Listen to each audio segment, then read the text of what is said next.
We are live. Welcome to Dismantling the High Performance Narrative. I'm Rob Kalwarowsky, and we have Lauren Williams with us. Lauren, how are you? I'm good. How are you? I'm good. I'm pumped to get this one on the road. Like, we've been talking a little bit about this podcast for the last at least month or so. And I want to say, I'm excited to bring this to people because I think there's a huge gap in what we believe high performance is and what's actually happening out there. Yeah, absolutely. I think that in terms of the population that this could reach, it's absolutely insane.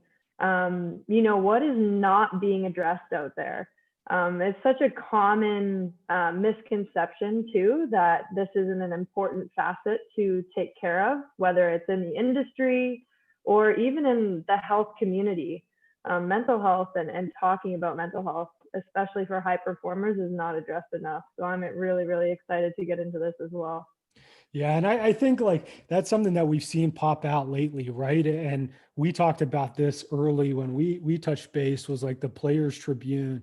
They've started putting out like athletes, like famous athletes are putting out stories about, suffering from anxiety, suffering from depression. Like we even heard Dak Prescott earlier this year released when I believe it was his brother died. He said he got depressed and he got slammed in a couple press releases about, this not being manly, or if you're a leader of men, you can't feel this way. And I just think welcome to 2020, we have to be better.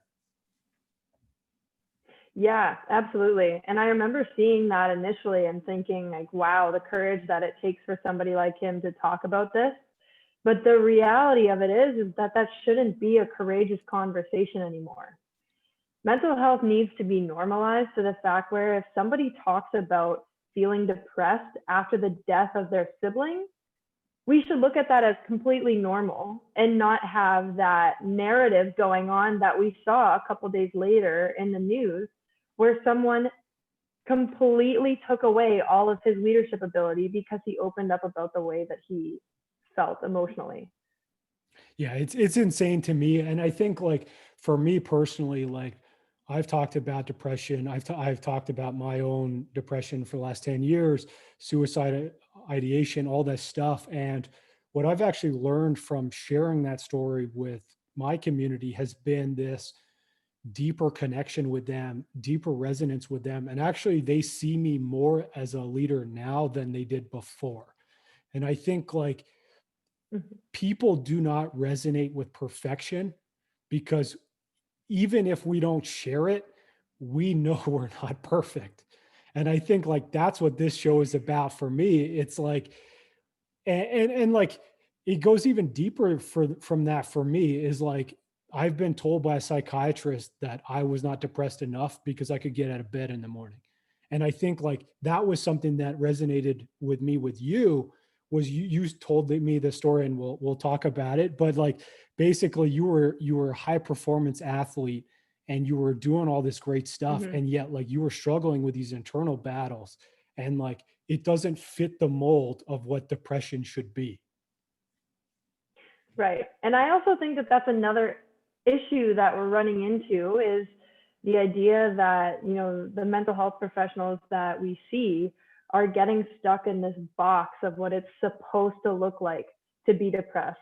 And I think that's one of the major issues that high performers run into when it comes to, feeling emotionally imbalanced or like you're not where you should be, is that they go and they seek help and they're looking at, the checklist of symptoms, and they don't fit into them. But there's still something that's not right, but now they don't have that resource because they don't qualify. Yeah. And I've always found, for me, when I sought treatment, it was very much I'm a very extreme person. And I think when that, obviously high achiever, high performer, whatever, but very extreme. And my psychologist told me yesterday when I said this to her, she said you have very strong managers. And what that means, I guess, in psychology is these managers are people that protect you from, looking imperfect. And for me, what that meant was I would get up out of bed. I would go for workouts, I would go to work, and I was performing at, yes, it was a suboptimal level, but I was still Hmm. doing stuff. And like, I think what the perception of what depression is or mental illness is like, you don't have these managers and you just like lie in bed all day, which I don't know. Yeah, yeah. And I can say for myself, like my own experience with mental health issues looks very similar to yours. I got up every day. I went to the gym. I went to school. I did well in class. Went and played games and performed okay for the most part. Um, but none of that mattered to me because there was something off. I couldn't place it. I didn't understand it, but it didn't matter what I did. I was not satisfied and I definitely wasn't happy. But then, yeah, you go in and you look at like, okay, well, what could be going on? And it's like, oh, well, maybe you're just in a funk. It's like, no, maybe I think that I might fit into more than just a funk, but I definitely don't fit into any of these huge categories. So then I ended up in a space, at least, where I was like, what the heck is wrong with me? Which is definitely not the conversation that like we need to be having with ourselves. And like Lauren, like you work with a lot of high end athletes, and like you yourself was one. And it's like, is this a common thing? Like, are we, are like, is that the narrative, like funk? Like I know I never had that because like I went to a doctor and basically like I filled out a test, and it was like really ironic because they give you a test, they print it off the internet, and you fill it out. Mm-hmm. And like, I remember the doctor being shocked that I only was depressed. I didn't have any anxious symptoms. Like for me, it was just like all out suicidal. There was no anxiety. And, and like, I just like, I've never understood, like, what does even funk mean? Like one thing. And then like, is this a common thing that people are like, people are getting told? Yeah, I mean, when I think about the word funk as it's used in sports, like especially in like hockey, for example, the word funk could mean like you're not performing to what you normally expect of yourself. So a hockey player who's in a scoring funk or like a little bit of a drought, it's just a term that's used to describe like you're not where you're supposed to be, which is fine when it's applied in the right areas. But I think it also gets kind of disguised as this like push aside, oh, it's just a funk. I'll get out of it on my own because that's what I do. I find a way to overcome obstacles by, high performers set goals. They have expectations of themselves. But the reality of the mental health crisis that we're all going through and that we're all experiencing at higher rates now is that oftentimes the strategies that we rely on to get ourselves through other roadblocks doesn't work for this anymore. So let's talk about that. Like for me, the strategies that I had, and they worked for me. Like I played on the U16, U18 national teams. I like went to MIT. I graduated with pretty good grades. Like these strategies that worked for me. And like, I'm not saying like, oh, it was just like amazing the whole time. Like my mental health was fine. I wouldn't say that it was perfect, but it was very much relying on just doubling down on work, like just leaning into work, whether that's more swim sets, more in the gym, more homework, like more problem sets, like all this stuff was like how that worked for me and how I pulled myself through. Now, like, can you explain like what are those strategies and like how do they, or how come they don't work, I guess, in terms of like your mindset? Yeah. So when I hear strategies like that and attach it to somebody who's a high performer, what I interpret that is that person is trying to convey to everybody around them and like even themselves that they are doing fine. Because if you can make yourself look passable to other people, to make yourself look like you are achieving the things that you should be, then they believe you're fine. And then you can say like, okay, well, at least I'm covered on that base. If I look like I'm doing fine, I must be doing fine. If I'm hitting my performance indicators, I must be doing fine. But it's that language of I must be doing fine that gets you into trouble, because whether it's subconsciously or consciously, you know you're not okay. And you're compensating for that by throwing yourself into things that you can see a direct impact on. So that's when it gets really dangerous for me, because the more you ignore it, the more you throw yourself into those strategies that aren't going to work for you in terms of helping you with this issue, the worse it gets, the larger it grows, and the more pervasive it becomes. Yeah. And I think for me, like I was leaning into the strategies that had worked for me has been like work harder, get recognition. Recognition makes me feel good about myself. And therefore, like that's where I was getting the validation and the worth that I needed. And like the story that I've told before, but it's, I was working at this mining company. I saved them about $33 million in the first year. I walked into my annual review and I was like, this is road to success. Like I'm expecting promotion, I'm expecting raises, I'm expecting like, hey, Rob, you did amazing. Cause like I put the stats on the stat sheet, right? And what happened was actually the inverse. It was like they pushed back on like, was it actually this much? I don't believe you. Like we would have figured this out. If you were right, like we would have figured this out by now. Like, how would you know? You're just like a new college grad. And like that was where I didn't get the recognition and it took me into a real dark place. And then I leaned into what I knew, which was like, I can just run and train my way out of my problems. And it was like this very extreme behavior where you're like, I have nothing to train for, but I'm training 2 to 4 hours a day. I'm drinking. And then like, I even turned to get control on my diet. Like I was eating 1 meal a day and I lost like a ton of weight. And it was like, this is the extreme behavior that you turn into because that's all you know. Yeah, yeah, and I think it's that reliance on those external cues to tell you that you're doing okay, and that you're doing well is what gets so many high performers into trouble. Because at the end of the day, you can't rely on those external things. The only thing that you can rely on is yourself. And high performers are terrible for relying on those external cues, because we've been trained and conditioned through the sports that we played, or through the jobs that we've had, through parents, through friends, whoever, to look for those things to say like, oh, you're doing well. And it starts with school. Like you get graded, you constantly get feedback from a teacher who is external to you saying, this is the summation of your work, here's a letter to slap on it. And you did well if you got an A or a B, and you did not so great if you got a C or an F. And then when you look at it that way, yes, we need those external indicators, but when they don't work out in your favor, like what happened with you, for example, when you're like, oh yeah, did great, I'm going to get X, Y, Z out of this.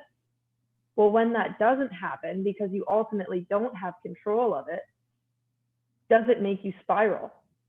Does it make you totally devalue all of the work that went into it? Which is what happens for a lot of high performers. There was one thing I just wanted to nitpick there. You said B was doing well, and I just want to say that's not what this show is about. So Lauren, No, absolutely. that's right. So I mean, like maybe let's take a step back here and like let's walk people through like what is a high performer to you? Yeah, so a high performer to me is somebody who's consistently looking to get better at something, whether it's perfecting their craft, mastering whatever it is that they're specifically working on, is somebody who's setting goals for themselves, trying to find ways to improve their performance, and ultimately always looking to get better at something. Yeah, I love that definition. And for me, like the only thing I want to just mention on this is it's like, I think it's like, absolutely, it's about that. And I think like for me, I think like what characterizes high performers to me is like almost this extreme personality. And it is those managers, quote unquote, that the psychologist says. It's like having very strong managers that will make it look like everything is going well. And I think like that's the real piece that I think is going to resonate with everyone in the audience is like, it can be super dark, but you're going to get out of bed. It's going to be super dark. You're going to go to the gym or you're going to go to work or you're going to go whatever. And I think like that's the piece that I think separates a high performer from somebody else. Yeah, I would agree with that. And I really like the term managers because at the end of the day, the reason why they exist is they're there because these high performers are trying to manage their state. And some people would consider it like ways of compensating would be another way to look at it. But yeah, high performers are very, very good at managing. And that's the thing, you know, I think that that's one thing that people don't really think about when they think about high performers is that we are really trying to compensate for something. And like we've learned that whatever the thing that we didn't get as children, we will get from achieving something. And I think like that's a piece where people don't see that. Like they see you performing on the field or on the ice or in the classroom or at your work, and they assume like, oh, this guy must be real good. But in the inverse, it's actually like generally it means you've experienced some sort of trauma and you're overcompensating on it. Yeah, functioning off of deficit strategies for sure, for sure. Even if it means like it's giving you success in the short term or giving you success in the outward appearance of your life, there's more than likely something fueling that fire that is not the most sustainable thing or even the most healthy thing. So when you talk about sustainability, like how do we become sustainable high performers? Oh, that's a big question. And I think the what is really at the heart of sustainability is understanding your why, understanding your purpose, and finding a way to fulfill yourself through intrinsic means.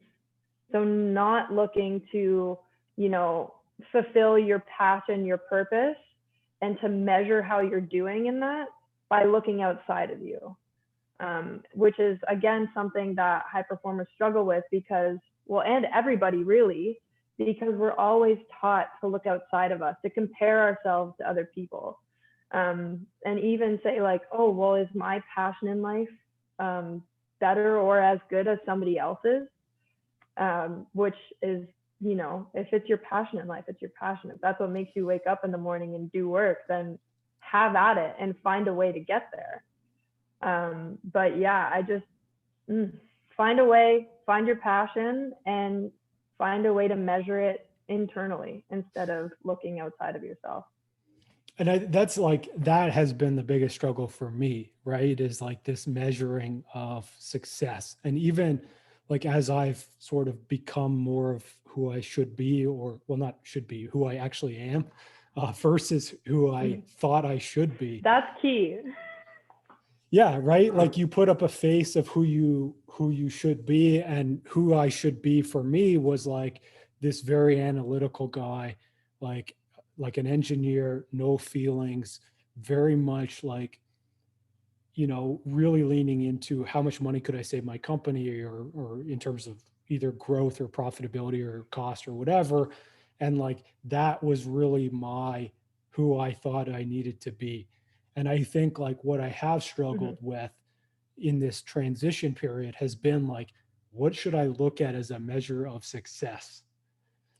And I think like that's a piece where, you know, like you're still trying to shed this high performer, high achiever, extrinsically driven type of person, because like it doesn't really work. And like at some point it will fail us. And it's just a matter of when.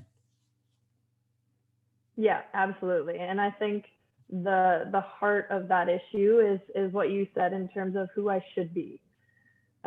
We, from such a young age, get conditioned to believe that we should be somebody according to whether it's society, whether it's our parents, siblings, school peers. We get this idea in our heads that we should be somebody. And that language of we should be is debilitating in terms of it takes away from your own idea of who you really are and the values and the characteristics that inherently make you who you are as a person. And the further that we go away from those values and those characteristics about ourselves that are naturally there, the more dissonance we experience, the more negativity we feel about the decisions that we're making, the more that we have to rely on those external things, because we've become a person who doesn't align with those values. And once you become a person who doesn't align with those core values that you have, then you have nothing internally to measure your progress, which is the whole issue. Yeah, it's real hard. Like, I think it's really hard. And I think like even that question, like, who are you or who am I? Like, I didn't have a good answer for that a year ago. Like, my answer to that was basically like my resume. It was like, I'm an MIT engineer. I'm a water polo player. I work now at whatever company. And it's like, that's not really who you are. That's like your resume, right? And I think like even just for Mm-hmm. people listening, like if you can think about that answer, like you're probably not going to have it on a one-off unless you've already done a fair amount of deep work.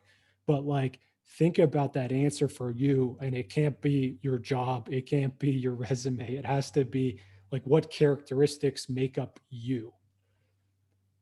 Yeah, yeah. That question should have the qualifier on it. If your label is on your resume, don't say it. Because there's so much more to you than the content of your resume. There's so many more other important facets of, who you are as a human. And Susan, my ultimate mentor, and you've worked with her as well, always has this conversation of human doings instead of human beings. We become people that do things, and that's how we define ourselves, as opposed to who we are as a human being, which just leads us down a path of this, it's never good enough. I don't know how to get internal. I don't know how to even think of myself as a human being anymore. I'm just somebody who does things and who gets results. Yeah. And I guess, Lauren, like when we're talking about like we started this show, like why are we starting this show now? Like why is this dismantling the high performance narrative? Why is it so important today? I think that this conversation is getting more and more important as, the conversation about mental health opens up more. But specifically now, we can talk a lot about, the state of the world right now and what's going on and how it's limiting people and how it's really bringing the mental health conversation to the surface. But I think the main motivator behind this is that, even though the conversation is starting to happen a little bit more with high performers in mental health, I think that this population of people who outwardly appear to be doing great are so underserved and are still being underserved, despite the fact that the conversation around mental health is growing. Because people like you and me right now could still walk into a mental health clinic, not be able to check off those boxes, and feel like we didn't have somewhere to go. Yeah, and I agree 100%. Like for me, I think the reason it's now for me is like I think like our lockdown has really changed the way we do mental health. Like, and I think it's in one aspect it's harder than ever. Like my girlfriend, she goes to work every day for 10, 12 hours because she works at a senior's home, and like she has to go to work and she has to deal with all that. And like, basically I'm at home, like for that same time alone. Right. And I think like a lot of people are home alone, or they're, or they're working in close proximity. Like the guys I work with, they're with their families at home, and there's a different level of stress there. And I think like there's the stress of having people around, or there's stress of being alone. But either way, it's really disrupted what we would call normal. And even like normal last year was like 20% a year of people experience mental health issues. And like, it's an astoundingly high number. Like I just got a message this morning, Edmonton has a campaign that they're running for mental health, and it's called 11 of Us. And 11 people in Edmonton, which is a population of roughly 1 million people, either attempt or commit suicide every day, which is unbelievably Oh my high. gosh. Right. And I think like the more that I've gotten into talking about mental health, the more that it's unveiled to me, like what a huge issue we have. Like in Canada, we have 4,000 Canadians die each year from suicide, which is like about 10 per day. In the US, it's about 10 times that. It's about 40,000 a year. And like, we don't talk about this. And I think like it's a problem that we can solve. And like the first step is like disrupting it and really destigmatizing that issue. Yeah, yeah. And you hit on a really important part too, is that like our normal has changed. So, we're all dealing with these ideas of what I used to do no longer works. So now you're getting into a whole population of people who, especially for high performers, maybe were functioning on deficit strategies before, but never had a brick wall directly in front of their faces saying, you cannot do this anymore. You need to find another way. And a lot of people aren't finding the other way because they've become so programmed to know that what they were doing is their only option. And, I love the fact that the conversation is happening more and mental health is becoming more apparent, but people still don't understand how pervasive of an issue it is, I believe. I listened to somebody talking the other day about how daylight saving time actually really impacts people's mental health because it gets darker quicker. You don't get the sunlight, and it just puts people into such a drab kind of mood. And somebody's response to that was, are you kidding? It's just the sun. And that kind of response, to me, it sets me off so much because like, what, we're stuck inside all day. And if you're working inside, you don't get to go out and you don't get to enjoy the daylight. So now you're stuck inside all day. Maybe before daylight saving time, you had an hour to go out and get some exercise or go for a walk. And that part of your day might have made your entire day bearable. But now you don't have that. And you're telling me that, oh, it's just the sun, that has no bearing on your well-being, blows my mind. Sorry, that was a little bit of a tangent, but no, it's like it's an important conversation, right? And I think like I sent you an article yesterday about, I think it was called Let's Talk program, and it's aimed at like mental health in junior hockey players in Canada. And the quote they had at the beginning of the article said something along the lines of like, we're taught that emotions are weakness, and we're taught that asking for help is weakness. And I think like that is what we need to challenge with this show, is asking for help actually literally takes a ton of courage.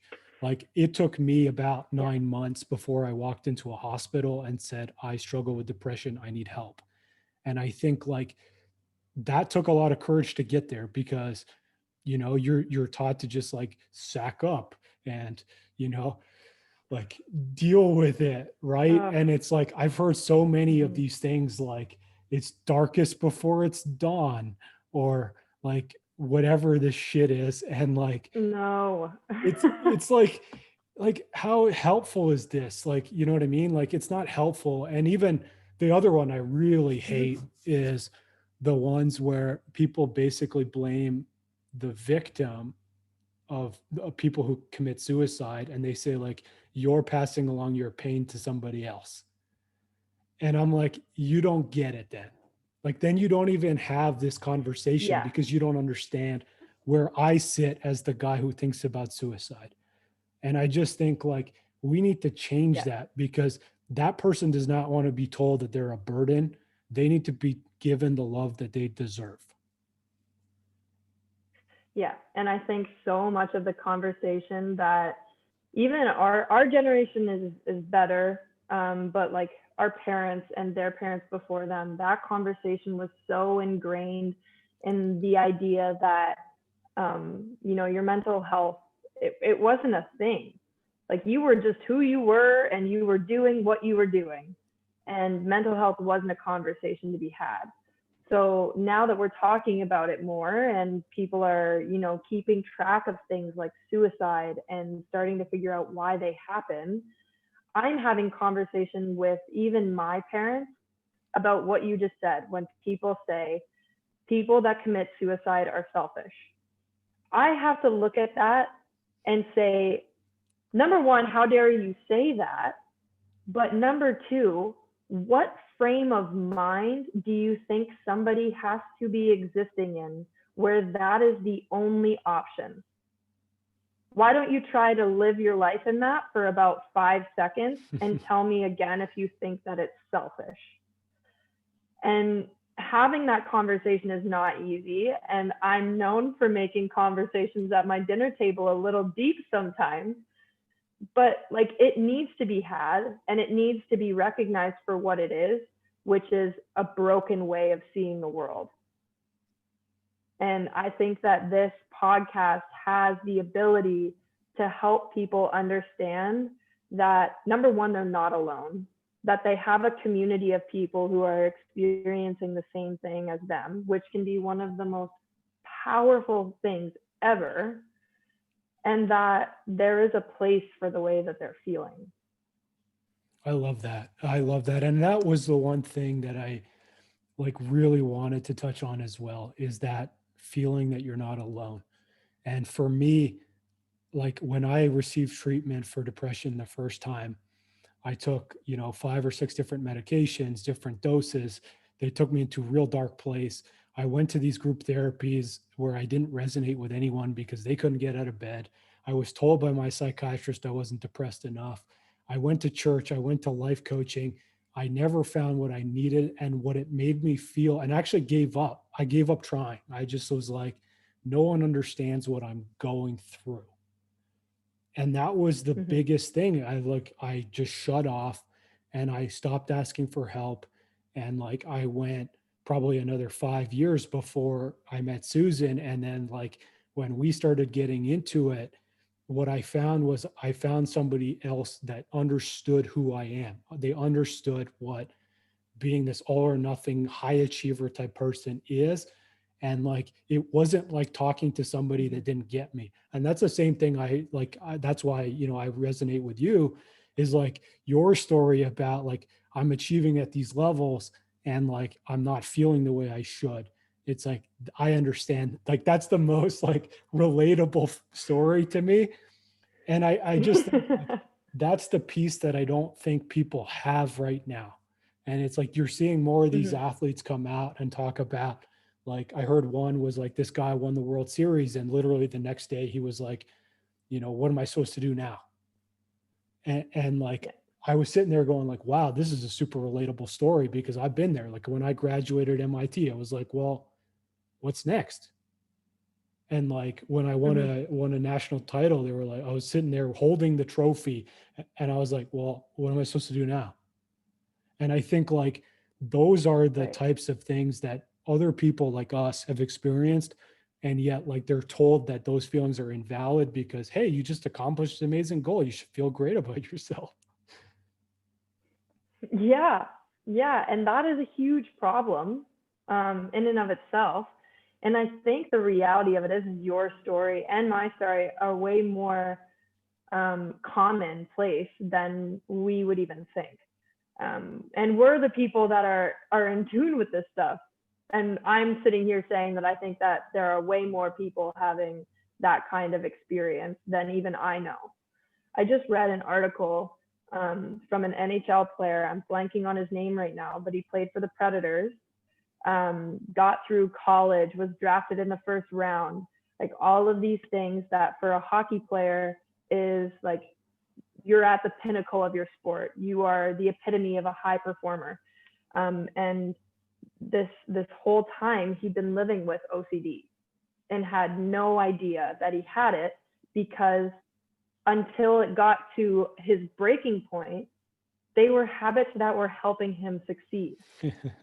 Because he was OCD about making sure that his like hips were healthy. He was OCD about, you know, making sure that his equipment was in the right places, until it didn't work anymore. And then when he met with somebody and talked to them about it, even he had this idea of like, there's no way I can have OCD if I'm functioning the way that I am right now. And he's still on the journey of understanding like what it means to have that diagnosis and what it means to have lived with it for so long. But it's just not as uncommon as we think. And the worst part about it is when you're a high performing athlete, especially, I'm going to frame it in athletes just because that's my experience. If there is something wrong with you physically, and I don't even like to use the term wrong with you, but there's something going on physically, you go to your trainer, you get help. If there's something wrong with schooling, you go to a tutor, you get help. But the moment that there's something wrong with you mentally, and I don't like sorry for wrong with you, you go into an office, you get questioned, and then you get deemed if you're fit for something. Like, do you fit in this box? Do you fit in this box? No? Well, then what am I going to help you with? And it's like, yeah, if there's something going on mentally that you're noticing, it should be as easy as walking in to go see your trainer to get help. Yeah, and I just like talking about Dak Prescott at the beginning. We'll just wrap up here. Is like when he talked about his depression in March and April because his brother died, they called him a bad leader. They called him not manly. They called him like all these things. But when his leg broke and he was carted off the field a few weeks ago, it was all sympathy. And it's like a broken ankle or leg or whatever he had is not a life-threatening disease in the United States, where suicide is literally killing 40,000 people a year. And that's where, and like no one was challenging his manlyhood or his leadership when his leg was broken. And this is the same thing.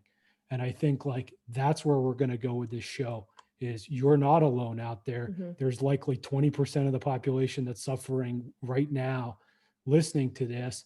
And like, it's not weak to ask for help. You're not alone. We're all in it together. And I think like, that's why we're here. Yes, this is the message. And can we also leave with the idea of if you're not mentally okay, then you're not going to function well where you need to be. So like take out the conversation of the broken ankle or a broken leg that keeps you from the field. If you can't get to the field, then you're at a zero-sum start as it is.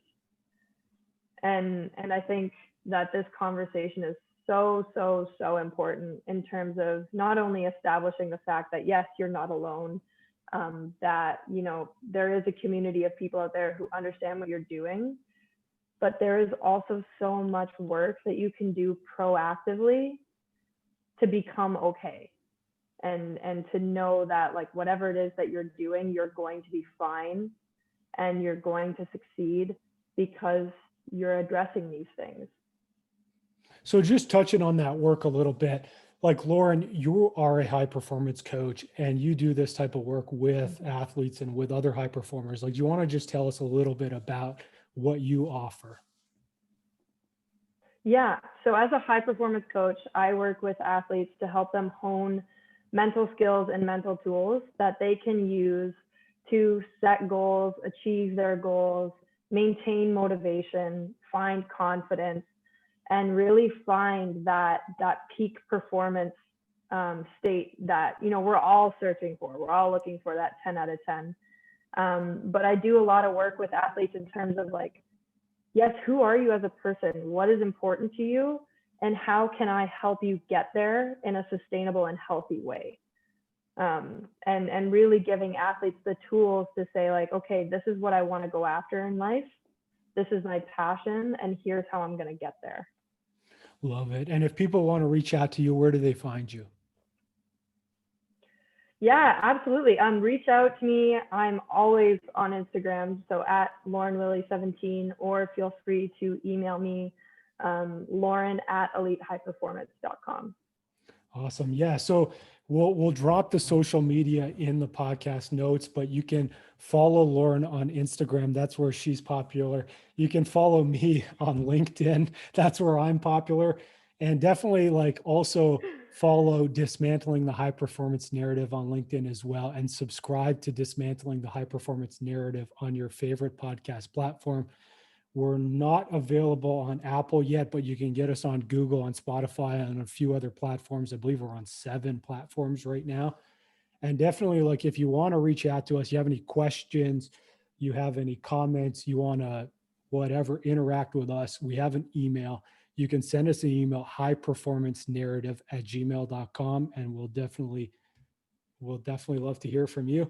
And yeah, for me, I mean, I'm not a high performance coach. I'm not going to pretend that I am, but I am doing a lot of work in the industrial community for both mental health and leadership. So if you want to hit me up, you can check out my website, robsreliability.com. And, you know, I offer some maintenance and reliability leadership consulting. We're doing a leadership group as well. And like, yeah, so or you can just hire me as a consultant in general. So there's that too. And then, yeah, like if either of us, we're both offering some speaker packages. So if you want us to come to your site or talk to your team or whatever, you can just send us an email, highperformancenarrative@gmail.com, and we will get to you. Yeah, absolutely reach out. I would love to hear from some people. So yeah, so there's a lot there for people to do. And, you know, coming up next week and the week after, we're going to dive deeper into both Lauren's story and my story. So Lauren, before we get out of here, do you have anything you want to leave people with? oh my gosh. Oh, you are not alone is the biggest one. And sometimes taking the first step is the hardest. But once you take that first step, the doors are going to open for you in terms of the resources that are available and what you're going to learn about yourself and who's there to help you. So don't be afraid to take the first step. I love that one. And I'm just going to come off a little bit of that one is like, don't stop asking. Like, I think I cost myself probably 5 years of pain by not asking. And I think like if there's, it takes a lot to find the right help. And it's likely not going to be the first one, just like it's likely not going to be the first pill they prescribe you that's going to work. And I think like take ownership of your own care and keep asking, and like don't give up, because like, yeah, it just takes you in a real bad spot if you give up. So yeah, don't give up, because you've got so much to offer the world. absolutely. So everyone, you know, we really appreciate you listening. Subscribe to Dismantling the High Performance Narrative on your favorite podcast platform. And we would really love it if you shared it with your teammates, your classmates, your workmates, your colleagues, your other high performing people, and definitely come back next week. We're going to have another great episode. So thanks for listening. Yeah, here we go.